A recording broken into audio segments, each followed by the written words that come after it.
शेतकरी बंधूंनो, पुन्हा एकदा आपलं स्वागत आहे कृषी कनेक्ट नावाच्या शेतीविषयक माहिती देणाऱ्या आपल्या युट्यूब चॅनलमध्ये. आपण सध्या पाहत आहोत डाळिंब याविषयी माहिती. डाळिंब भाग 1 मध्ये आपण मुख्य बहारांची माहिती घेतली. आंबिया बहार, मृग बहार आणि हस्त बहार हे अनुक्रमे जानेवारी ते डिसेंबर पर्यंत येणारे बहार आहेत. या बहारांचं वातावरण मात्र वेगवेगळं असतं. उन्हाळा, पावसाळा आणि हिवाळा हे तिन्ही ऋतू वेगवेगळ्या बहारामध्ये परिणाम करतात. त्यामुळं आपण स्वतःच्या शेतीसाठी बहार निश्चिती करताना आपल्याला घ्यावयाची जी काळजी आहे किंवा आपण ज्यावर ठरवणार आहोत की आपल्या शेतीमध्ये कोणता बहार निश्चित करायचा, त्यासाठी आपण ज्या जिल्ह्यात राहता त्या जिल्ह्याचं हवामानाचा अंदाज, म्हणजे कोणता ऋतू आपल्याला बहार धरताना सोपा जाईल, हे पहिल्यांदा आपल्याला निश्चित करून घ्यायचं आहे. दुसरी महत्त्वाची गोष्ट म्हणजे जमिनीचा प्रकार. काळी जमीन, मध्यम जमीन, हलकी जमीन, कोणत्या प्रकारची आपली जमीन आहे. आणि तिसरी महत्त्वाची एक गोष्ट ती म्हणजे पाण्याची उपलब्धता. आपल्याला पाणी किती उपलब्ध आहे, उन्हाळ्यात पाणी कमी पडतं का बारमाही पाणी पुरतं, त्या पद्धतीने या चारही प्रकारांचा विचार करून आपण आपला बहार निश्चित करायचा आहे. एकदा आपला बहार निश्चित केला की आपण अजून एक गोष्ट ठरवायची आहे, ती म्हणजे वर्षातून आपल्याला एकच बहार घ्यायचा आहे. वर्षातून एकच बहार म्हणजे उत्तम क्वालिटी, भरपूर माल आणि योग्य उत्पादन. वर्षातून एकच बहार घेताना आपण 12 महिन्याचा विचार करायचा आहे आणि आपण जो निश्चित केलेला बहार आहे त्या बहारामध्ये कळीपासून मालाच्या परिपक्वतेपर्यंत 6 महिने जातात आणि मार्केटिंग होईपर्यंत 1 महिना उलटून जातो. त्यामुळे आपण आपला बहाराचा कालावधी 7 महिन्याचा पकडतोय आणि 12 महिन्यातले 5 महिने राहतात. ते 5 महिने जे आहेत, जे फळ मार्केटमध्ये गेल्यापासून ते पुढच्या पानगळीपर्यंतचा कालावधी, या कालावधीला आपण विश्रांतीचा कालावधी असं संबोधू. तर यामध्ये काय आहे, 12 महिन्यामध्ये 7 महिन्याचा बहाराचा कालावधी येतो आणि 5 महिन्याचा विश्रांतीचा कालावधी येतो. विश्रांतीचा कालावधी म्हणजे काय, विश्रांतीचे किती दिवस असावी विश्रांती, तर कमीत कमी 3 महिने आणि जास्तीत जास्त 5 महिने ही डाळिंबाला विश्रांती अत्यंत गरज आहे.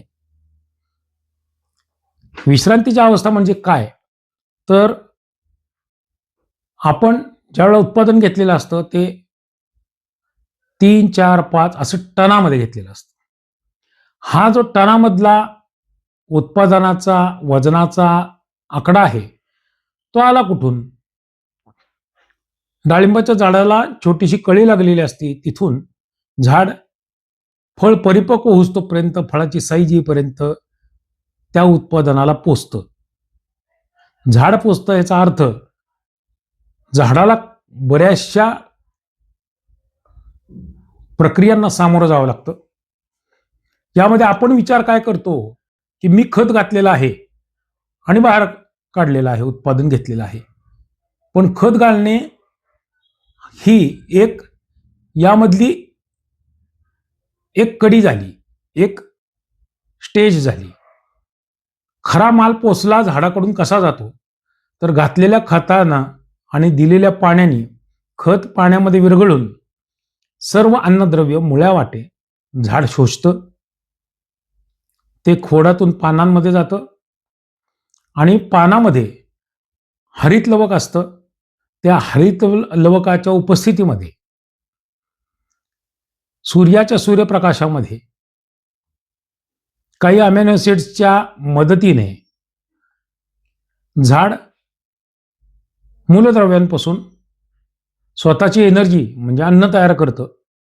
ते अन्न झाडाकडून कळी ते परिपक्वतेपर्यंतच्या स्टेजमध्ये त्या फळाला दिलं जातं. फक्त ते तयार झालेलं अन्नच दिलं जात नाही, तर झाडामधील स्वतःचं अंगातील कस, अंगातील ताकद सुद्धा झाडाकडून त्या फळांना दिली जाते. त्यामुळं झाडामध्ये खच निर्माण होती, झाड अशक्त बनतं आणि ह्या झाडाची अशक्तपणाची जी अवस्था आहे ती फळ काढल्यानंतरची अवस्था. तर फळ काढल्यापासून पानगळ करेपर्यंत विश्रांतीच्या अवस्थेमध्ये आपण नक्की या स्टेजला झाडाला विश्रांती देतो. याला म्हणतात विश्रांतीची अवस्था.